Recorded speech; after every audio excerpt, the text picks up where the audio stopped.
ಅಖಿಲ ಕರ್ನಾಟಕ ರಾಜ್ಯ ಸರ್ಕಾರಿ ನೌಕರರ ಒಕ್ಕೂಟ, ರಾಜ್ಯ ಸರ್ಕಾರದ ವಿವಿಧ ಇಲಾಖೆ ಹಾಗೂ ವೃಂದ ಸಂಘಗಳ ಜಂಟಿ ಕ್ರಿಯಾ ಸಮಿತಿ ಸಹಯೋಗದಲ್ಲಿ ಫೆಬ್ರವರಿ 7ರಂದು ಬೆಂಗಳೂರಿನಲ್ಲಿ ಶೇಕಡಾ 40ರಷ್ಟು ಹೆಚ್ಚಳದೊಂದಿಗೆ 7ನೇ ವೇತನ ಪರಿಷ್ಕರಣೆಯನ್ನು ಕೂಡಲೇ ಜಾರಿಗೊಳಿಸುವುದು ಸೇರಿದಂತೆ ವಿವಿಧ ಬೇಡಿಕೆಯನ್ನಿಟ್ಟುಕೊಂಡು ರಾಜ್ಯ ಮಟ್ಟದ ಪ್ರತಿಭಟನಾ ಧರಣಿ ನಡೆಸಲಿದೆ ಎಂದು ಒಕ್ಕೂಟದ ಸದಸ್ಯೆ ರೇಣುಕಾ ಹೇಳಿದರು. ಅಂದು ಬೆಳಗ್ಗೆ 11 ಗಂಟೆಗೆ ಬೆಂಗಳೂರಿನ ಫ್ರೀಡಂ ಪಾರ್ಕಿನಲ್ಲಿ ಧರಣಿ ನಡೆಯಲಿದೆ. ರಾಜ್ಯದ ಎಲ್ಲಾ ನೌಕರರಿಗೂ ಪಿಎಫ್ಆರ್ಡಿಎ ಕಾಯ್ದೆ ಹಾಗೂ ಎನ್ಪಿಎಸ್ ಪದ್ಧತಿ ರದ್ದುಪಡಿಸಿ ನಿಶ್ಚಿತ ಪಿಂಚಣಿ ಯೋಜನೆ ಓಪಿಎಸ್ ಮರುಸ್ಥಾಪಿಸುವುದು, ಖಾಲಿ ಇರುವ ಎಲ್ಲಾ ಹುದ್ದೆಗಳನ್ನು ನೇರ ನೇಮಕಾತಿ ಮೂಲಕ ಹಾಗೂ ಅನುದಾನಿತ ಶಿಕ್ಷಣ ಸಂಸ್ಥೆಗಳಲ್ಲಿನ ಖಾಲಿ ಹುದ್ದೆಗಳನ್ನು ಕೂಡಲೇ ಭರ್ತಿ ಮಾಡಬೇಕು ಎಂದು ಆಗ್ರಹಿಸಲಾಗುವುದು ಎಂದರು. ಒಕ್ಕೂಟದ ಸಂಚಾಲಕ ಟಿಎಸ್ ಸುನಿಲ್ ಕುಮಾರ್, ಸದಸ್ಯರಾದ ಜಿವಿ ಶಿವಕುಮಾರ್, ಸಿದ್ದರಾಜು, ಮಹಾದೇವ, ಟಿಎ ಪ್ರಶಾಂತ್ ಬಾಬು ಇದ್ದರು.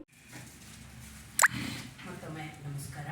ಈಗಾಗಲೇ ತಿಳಿದಿರುವ ಹಾಗೆ ನಾವೊಂದು ರಾಜ್ಯ ಮಟ್ಟದ ಅಖಿಲ ಕರ್ನಾಟಕ ರಾಜ್ಯ ಸರ್ಕಾರಿ ನೌಕರರ ಒಕ್ಕೂಟ ರಾಜ್ಯ ಮಟ್ಟದ ಪ್ರತಿಭಟನಾ ಧರಣಿಯನ್ನು ದಿನಾಂಕ 7ನೇ ತಾರೀಕಿಂದ ಈ ತಿಂಗಳ 7ನೇ ತಾರೀಕಿಂದ ಬೆಂಗಳೂರಲ್ಲಿ ನಾವು ಹಮ್ಮಿಕೊಂಡಿದ್ವಿ. ಯಾಕೆ ಈ ಪ್ರತಿಭಟನಾ ಧರಣಿ ಅಂತ? 7ನೇ ವೇತನ ಆಯೋಗ ರಚನೆ ಆಗಿದ್ದೇ ಬಹಳ ತಡವಾಗಿ ರಚನೆ ಆಗಿದ್ದದು. ರಚನೆ ಆದಂಥ ದಿನಾಂಕದಿಂದ 1/6/22ರಲ್ಲಿ ರಚನೆ ಆದಂಥ ವೇತನ ಆಯೋಗ 6 ತಿಂಗಳ ಕಾಲ ವರದಿಯನ್ನು ಕೊಡೋದಕ್ಕೆ ಮತ್ತೆ ಸರ್ಕಾರ ಅವರಿಗೆ ಟೈಮ್ ಕೊಡ್ತು. ವೇತನ ಆಯೋಗ ರಚನೆಗೆ ಮುಂಚೆನೆ ರಾಜ್ಯ ಸರ್ಕಾರಿ ನೌಕರರ ಒಕ್ಕೂಟ ಬಹಳ ಸ್ಪಷ್ಟವಾಗಿ ಹೇಳಿದ್ದು, 7ನೇ ವೇತನ ಆಯೋಗವನ್ನು ತಕ್ಷಣ ರಚನೆ ಮಾಡಬೇಕು ಮತ್ತು ಅದನ್ನ ನ್ಯಾಯಮೂರ್ತಿಗಳ ನೇತೃತ್ವದಲ್ಲಿ ರಚನೆ ಮಾಡಬೇಕು ಅಂತ. ಆ ಸಂದರ್ಭದಲ್ಲಿ ನ್ಯಾಯಮೂರ್ತಿಗಳ ನೇತೃತ್ವದಲ್ಲಿ ವೇತನ ಆಯೋಗ ರಚನೆ ಆದರೆ ವೇತನ ಆಯೋಗ ವರದಿ ಕೊಡುವಾಗ 2 ವರ್ಷ ಆಗುತ್ತೆ, 3 ವರ್ಷ ಆಗುತ್ತೆ ಅನ್ನುವಂತಹ ತಪ್ಪು ಮಾಹಿತಿಗಳನ್ನು ಸರ್ಕಾರದ ಜೊತೆ ಹಂಚಿಕೊಂಡಂತಹ ಕೆಲವರು ಯಶಸ್ವಿಯಾಗಿ ವೇತನ ಆಯೋಗ ನ್ಯಾಯಮೂರ್ತಿಗಳ ನೇತೃತ್ವದಲ್ಲಿ ಆಗದಂತೆ ನೋಡ್ಕೊಳ್ಳೋದ್ರಲ್ಲಿ ಯಶಸ್ವಿಯಾಗಿದ್ರು ಆ ಸಂದರ್ಭದಲ್ಲಿ. ಆದರೆ ಈಗ 2022ರಲ್ಲಿ ಆದಂಥ ವೇತನ ಆಯೋಗ 2 ಬಾರಿ ತನ್ನ ವರದಿಯನ್ನು ಕೊಡೋದಕ್ಕೆ 2 ಬಾರಿ ಅದಕ್ಕೆ ಕಾಲಾವಕಾಶವನ್ನು ಮುಂದುವರಿಸಲಾಗಿದೆ. ಈಗ ಈ ವರ್ಷದ ಬಜೆಟ್ ಒಳಗಡೆ ಕೂಡ ವೇತನ ಆಯೋಗ ನಮಗೆ ವರದಿಯನ್ನು ಕೊಟ್ಟು ಅದರ ಅನುಷ್ಠಾನ ಆಗುವಂಥ ಸಾಧ್ಯತೆಗಳು ಇಲ್ಲ. ಯಾಕಂತಂದ್ರೆ 2ನೇ ಅವಧಿಯನ್ನು ಅವರು 15/3/24ರವರೆಗೆ ವೇತನ ಆಯೋಗಕ್ಕೆ ಕಾಲಾವಧಿಯನ್ನು ಕೊಡಲಾಗಿದೆ. ವೇತನ ಆಯೋಗದವರು ತಮಗೆ ವರದಿಯನ್ನು ಕೊಡೋದಕ್ಕೆ ಕಾಲಾವಧಿ ಬೇಕು ಅಂತ ಕೇಳಿರುವಂತಹ ಬಗ್ಗೆ ಮಾಹಿತಿ ಎಲ್ಲೂ ಇಲ್ಲ. ಸರ್ಕಾರ ಉದಾರವಾಗಿ ಅವರಿಗೆ ಕಾಲಾವಕಾಶವನ್ನು ಕೊಟ್ಟಿದೆ. ಈ ಹಿನ್ನೆಲೆಯಲ್ಲಿ ಈ ವರ್ಷದ ಬಜೆಟ್ ಅಧಿವೇಶನಕ್ಕೆ ಮುಂಚೆನೆ ರಾಜ್ಯ ಸರ್ಕಾರಿ ನೌಕರರ ಒಕ್ಕೂಟ ಸಭೆ ಸೇರಿ ಧರಣಿ ಮಾಡಿ ರಾಜ್ಯ ಮಟ್ಟದಲ್ಲಿ ಸರ್ಕಾರವನ್ನು ಒತ್ತಾಯಿಸಬೇಕು. ನಮಗೆ ಆದಷ್ಟು ಬೇಗ ಈ ಬಜೆಟ್ನಲ್ಲಿ ಕೊಡುವ ಹಾಗೆ ನಮ್ಮ ವೇತನವನ್ನು ಹೆಚ್ಚಿಸಬೇಕು. ಅದು 40% ವೇತನವನ್ನು ಹೆಚ್ಚಿಸುವ ಮೂಲಕ ನಮಗೆ ವೇತನ ಆಯೋಗದ ಲಾಭಗಳನ್ನು ಬಜೆಟ್ಗೆ ಮುಂಚೆನೇ ಘೋಷಣೆ ಮಾಡಬೇಕು ಅನ್ನೋ ಒತ್ತಾಯವನ್ನು ಮಾಡೋದಕ್ಕೆ ನಾವು ಬೆಂಗಳೂರಿನಲ್ಲಿ ಜಂಟಿ ಕ್ರಿಯಾ ಸಮಿತಿ ನೇತೃತ್ವದಲ್ಲಿ, ಅಂದರೆ ಅಖಿಲ ಕರ್ನಾಟಕ ರಾಜ್ಯ ಸರ್ಕಾರಿ ನೌಕರರ ಒಕ್ಕೂಟ ಒಂದೇ ಒಂದು ಸಂಘಟನೆ ಅಲ್ಲ, ಅದು ವಿವಿಧ ಸಂಘಟನೆಗಳ ಒಕ್ಕೂಟ ಅದು. ಹಾಗಾಗಿ ಜಂಟಿ ಕ್ರಿಯಾ ಸಮಿತಿಯ ನೇತೃತ್ವದಲ್ಲಿ ನಾವು ಈ ಪ್ರತಿಭಟನೆಯನ್ನು ಬೆಂಗಳೂರಿನಲ್ಲಿ ಹಮ್ಮಿಕೊಂಡಿದ್ದೀವಿ. ಹಾಗೆ IR ಕೇಳಿದಂಥ ಸಂದರ್ಭದಲ್ಲಿ ಒಕ್ಕೂಟ 25% IRನ ಕೇಳಿತ್ತು. ಆಗ ಸರ್ಕಾರ ಒಕ್ಕೂಟದ ಬೇಡಿಕೆಗೆ ಹತ್ರ 17% IRನ ಆಗ ಕೊಟ್ಟಿದೆ. ಆವಾಗಲೂ ಕೂಡ ನಮಗೆ IR ತಗೊಳ್ಳುವಾಗಲೂ ಕೂಡ 7-8 ತಿಂಗಳ IR ನಷ್ಟ ಆಗಿತ್ತು. ಯಾವತ್ತಿಂದ ವೇತನ ಆಯೋಗ ರಚನೆ ಆಯಿತು ಅಲ್ಲಿಂದ ನೆಕ್ಸ್ಟ್ ಏಪ್ರಿಲ್ ತನಕ IRನ ನಮಗೆ ಕೊಟ್ಟಿರಲಿಲ್ಲ. ಏಪ್ರಿಲ್ ನಂತರದ IRನ ಮಾತ್ರ ಕೊಟ್ಟಿತ್ತು.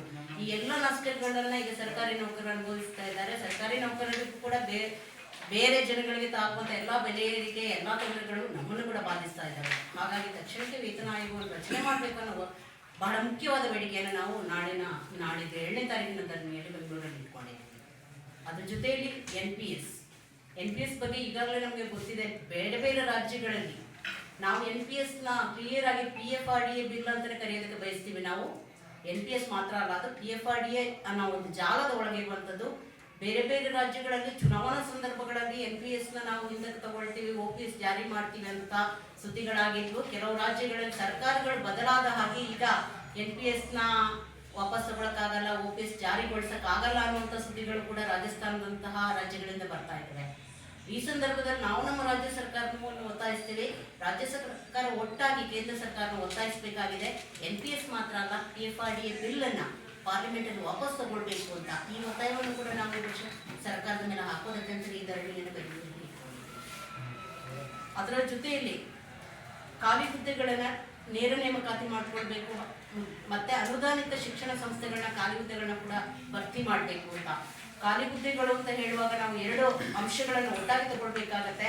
ಒಂದು ಖಾಲಿ ಹುದ್ದೆಗಳು ಅನ್ನುವಂಥದ್ದು, ಇನ್ನೊಂದು ಅದರ ಜಾಗದಲ್ಲಿ ಇರುವಂತಹ ಗುತ್ತಿಗೆ ಮತ್ತೆ ಹೊರ ಗುತ್ತಿಗೆ ನೇಮಕಾತಿ.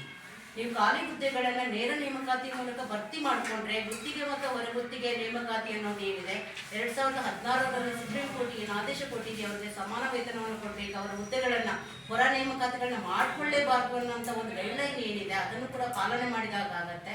ಹಾಗಾಗಿ ರಾಜ್ಯದಲ್ಲಿ ಸಾಕಷ್ಟು ವಿದ್ಯಾವಂತರಿದ್ದಾರೆ, ಅರ್ಹ ಯುವಜನರಿದ್ದಾರೆ.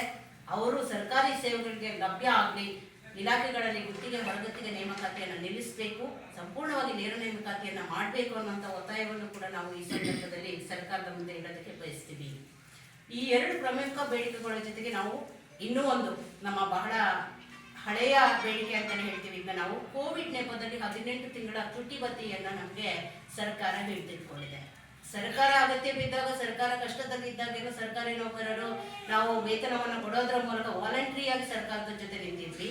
ಆದರೆ ಈ 18 ತಿಂಗಳ ತುಟಿ ಭತ್ಯೆ ಏನಿದೆ, ಬೇರೆ ರಾಜ್ಯಗಳಲ್ಲಿ ಕೂಡ ಈ ತುಟಿ ಭತ್ಯೆಯನ್ನ ಹಿಡ್ಕೊಂಡಿದ್ರು. ಮತ್ತೆ ಕೋವಿಡ್ ನಂತರದ ಕಾಲದಲ್ಲಿ ಅದನ್ನ ನೌಕರರಿಗೆ ಒಂದಿಲ್ಲ ಒಂದು ರೂಪದಲ್ಲಿ ರಿಲೀಸ್ ಮಾಡಿದ್ದಾರೆ. ನಾವೀಗ ಸರ್ಕಾರವನ್ನು ಅದು ನಮ್ಮ ಹತ್ರ ಸಾಲ ತಗೊಂಡಿದ್ದು ಅಂತ ಹೇಳ್ಕೊಂಡು ವಾಪಸ್ ಕೇಳ್ತಾನೆ ಇದ್ದೀವಿ. ನಾವು ಅದನ್ನು ಕೂಡ ಅದು ಸರ್ಕಾರ ನಮಗೆ ಕೊಡಬೇಕು ಅಂತ ಕೂಡ ಒತ್ತಾಯವನ್ನು ಮಾಡಿ ಬೆಂಗಳೂರಿನಲ್ಲಿ ಈ ಧರಣಿಯನ್ನು ನಾವು ನಡೆಸ್ತಾ ಇದ್ದೀವಿ.